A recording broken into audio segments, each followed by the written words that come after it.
Cibiyar Resource Center for Human Rights and Civic Education (CRISE) ta horar da masu bibiya wato community monitors guda 40 domin bibiyar ƙananan asibitocin matakin farko guda 50 da gano yadda ake gudanar da ayyuka musamman ga mata masu juna biyu da ƙananan yara da ƙananan hukumomin Gwale da kuma Kumbotso da ke jihar nan. Taron wanda aka gudanar a gidan Malam Aminu Kano da ke Mumbayya a Gwammaja. Da yake bayani daraktan ƙungiyar CRISE Dr. Ibrahim Zikirullahi wanda Hajiya Juwairiya Umar ta wakilta ya bayyana makasudin taron kamar haka. To makasudin wannan taron shine mu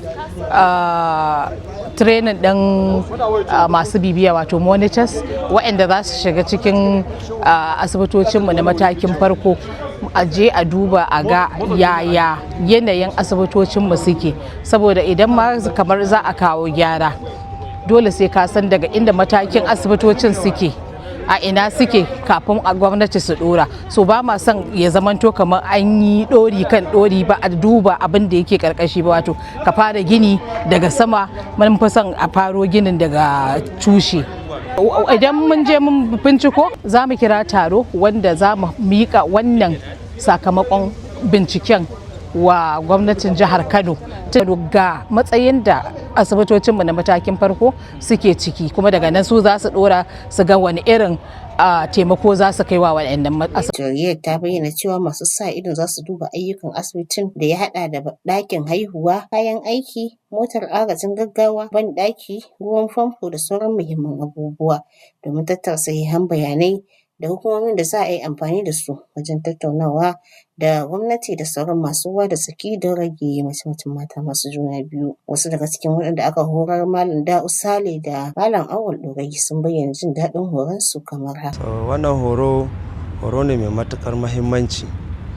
don yana da matuƙar amfani domin yana wayan mana da kai, mu ma mu je mu wayar da kai akan yadda al'umma za su zo asibitittuka su gudanar ko su karɓi irin aikace-aikacen da ake aiwatarwa a asibiti. Koya mana da za mu je asibiti matakin farko, mu shiga mu samu shugaban asibiti, yi masa tambayoyi masu mahimmanci wanda za su taimaka cewa su wannan kungiya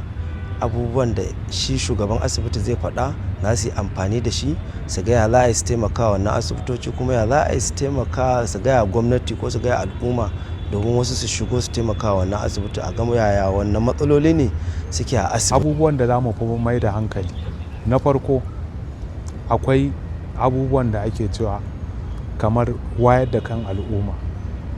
domin mai al'umma su shigo su fahimci cewa lafiya kyauta ce, especially akan mata masu ciki da kuma ƙananan yara, domin me an aiwatar da dokar tuntun. CRISE ta kuma yaba wa gwamnan jihar Kano Injiniya Abba Kabir Yusuf bisa ƙoƙarinsa a fannin lafiya, tare da kira ga gwamnatin jihar da abokanan hulɗa da su ƙara ƙaimi domin aiwatar da shirin kula da lafiyar mata da haihuwa kyauta a jihar nan.